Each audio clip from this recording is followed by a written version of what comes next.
Halo teman-teman, jumpa lagi nih di podcast bersama IBPI. Nah, nggak perlu saya kenalin ini teman-teman ya, sudah ada Pak Rinto, Ketua Umum IBPI, dan ada Pak Ray dari kuasa hukum atau ahli perpajakan, teman-teman, ahli hukum pajak. Halo Pak Rinto, Pak Ray. Semangat Pak Awan. Luar biasa teman-teman ya. Beliau hadir buat kita semua teman-teman. Sekarang kita membahas mengenai Sri Mulyani yang mengatakan bahwa PPN 12% itu banyak orang komplain, Pak. Iya. Tetapi disembuhkan dengan berbagai argumen. Betul. Keresahan masyarakat itu diredakan dengan berbagai argumen. PPN 12% tetap berlaku, tetapi katanya. Ya. Tapi sembako nggak kena katanya. Jadi Anda rakyat kecil, rakyat jelata aman katanya. Sembako nggak kena, berarti bagus dong. Nah, ini Bapak sebagai wajib pajak, bagaimana nih Pak? Ini dunia tipu-tipu lagi nih. Betul Mas Aman. Ini kan kebetulan saya kemarin habis sudah lulus brevet. Pengusaha itu brevet loh teman-teman ya, luar biasa ya. Ya, karena biar nggak dizolimi sama oknum lagi Mas Aman. Karena kalau begitu dizolimi Mas Aman, kita tidak tahu upaya hukum, itu waktu kita lebih banyak yang terbuang Mas Aman sebagai pengusaha. Jadi mengenai tadi PPN 12% hanya untuk selain sembako Mas, dan barang mewah kan Mas, itu Mas. Nah ini juga lucu sekali Mas Awan.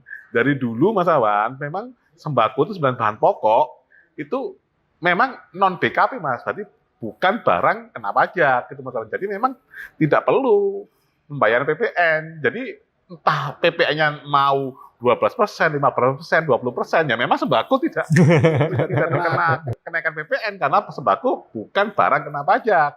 Nah, narasi yang dibangun oleh pemerintah ini, terutama Kementerian Keuangan, sangat lucu sekali, Mas Awan.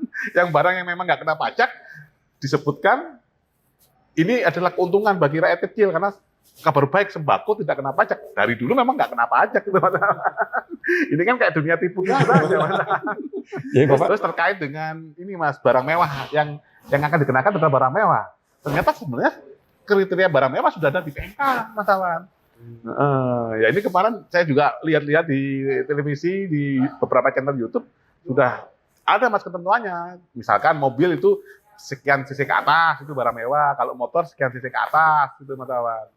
Jadi sebenarnya ini yang narasi untuk PPN naik 12% per 1 Januari ini sepertinya pemerintah kebingungan Mas Awan untuk mencari argumennya Mas Awan. Untuk membenarkan itu ya. Untuk membenarkan itu Mas Awan, dan saya sebagai IBPI Mas Awan, sebagai ketua IBPI sudah berkirim surat agar PPN tetap 11% saja Mas Awan, karena mengingat banyak penolakan dari pengusaha, dari YLKI, terus dari ini Mas, kondisi ekonomi yang lagi lesu dan pertumbuhan ekonomi yang tidak bagus seperti itu Mas Awan. Oke, jadi dunia tipu-tipu ini agak serem-serem juga nih. Kita langsung ke ahli hukum pajak, Pak Ray. Apa benar ini dunia tipu-tipu nih Pak?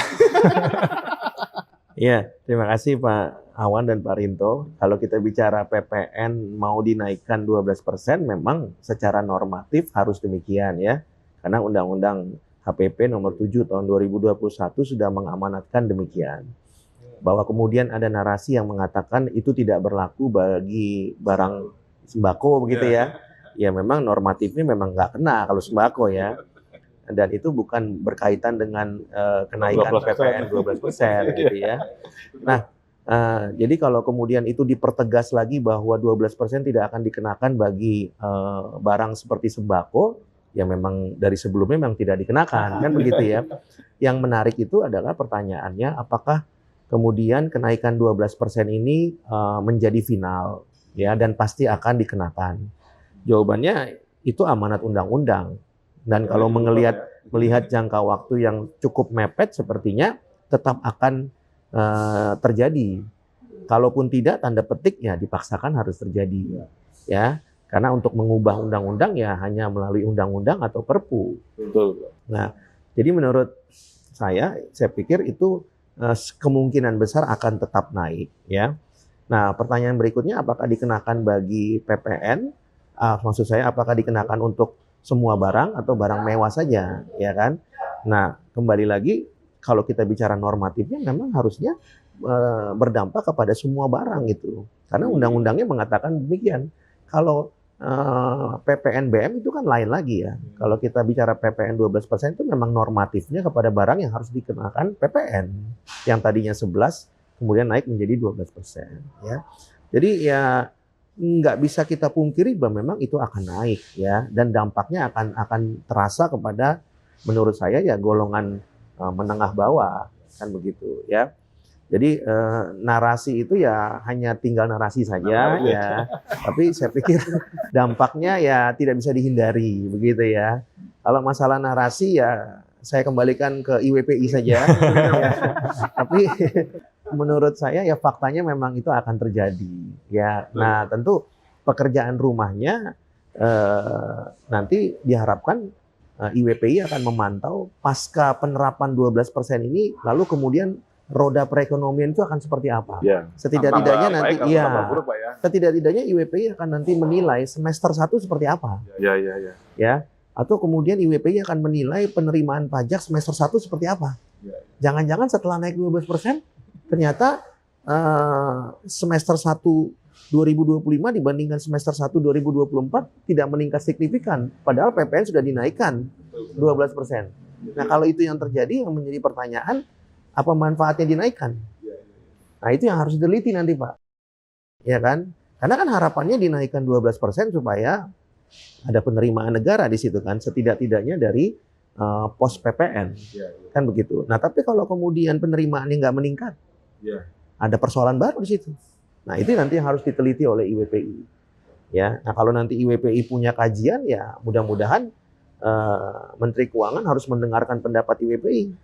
Kan begitu ya. Kalau nanti temuannya betul setelah dinaikkan tidak berdampak. Nah, jadi sebagai informasi Pak Re, kami dari IWPI sudah berkirim surat juga Pak Re, kepada Presiden, Ketua DPR dan Ketua MPR Pak Re, terkait PPN tadi. Karena memang frasanya memang mengatakan demikian, 1 Januari 2025 paling lambat naik 12%. Jadi ada 3 opsi Pak Re untuk membatalkan ini. Opsi pertama dari sisi pemerintah nih, kalau niat baik membantu rakyat, nah ini harus membuat Perpu. Nah yang kedua dari sisi ini DPR, ya, dari anggota DPR ini bisa mengusulkan undang-undang tadi yang saran Pak Re tadi. Nah itu kalau dari sisi legislatif dari DPR. Nah, tapi kalau 2 orang ini tidak ada yang peduli, sebenarnya dari sisi masyarakat umum, mungkin dari sisi praktisi hukum bisa mengajukan JR, undang-undang HPP tadi, harmonisasi perpajakan tadi. Dan sampai sekarang surat kami belum ada respon. Jadi antara legislatif dan eksekutif ini sepertinya mesra ini, Pak Re. Belum, tidak mendengarkan suara rakyat apapun. Iya. Ya, ada beberapa kemungkinan mungkin Pak Rinto, Pak Awan ya, antara mesra atau mungkin juga bingung, tidak tahu bagaimana menanggapinya. Ya, itu kan beda-beda tipis ya. Betul Pak Re. Tapi di surat tadi yang kami kirim Pak Re, itu sudah kami jelaskan dasar-dasar itu, termasuk petisi-petisi dari beberapa elemen masyarakat terkait PP sudah kami sertakan juga data-datanya Pak Re. Data dari YLKI, data-data dari berita media. Gitu. Dan ini sekarang ini malah lebih kenceng sepertinya Pak Re, Mas Awan. Baik, ini saya tadi malam lihat itu mantan Dirjen Pajak Pak Adi Purnomo malah sebaiknya 10% Pak Re. Iya. Jadi ini antara, dan Pak Adi Purnomo saya lihat malah menyalahkan Menteri Keuangan yang sekarang itu Pak Re. Jadi di antara mantan eksekutif pun sudah pertentangan. Oke, siap. Terima kasih Pak Re, ahli hukum. Terima kasih Pak Rinto, IWPI. Kita berharap para pejabat, terutama orang-orang seperti Sri Mulyani ya, yang kalimat dari mulutnya akan diperhatikan banyak orang ya, supaya berhenti untuk melakukan upaya tipu-tipu kepada masyarakat ya. Oke teman-teman, sampai jumpa lagi di podcast berikutnya. Makasih Pak. Ya, terima kasih.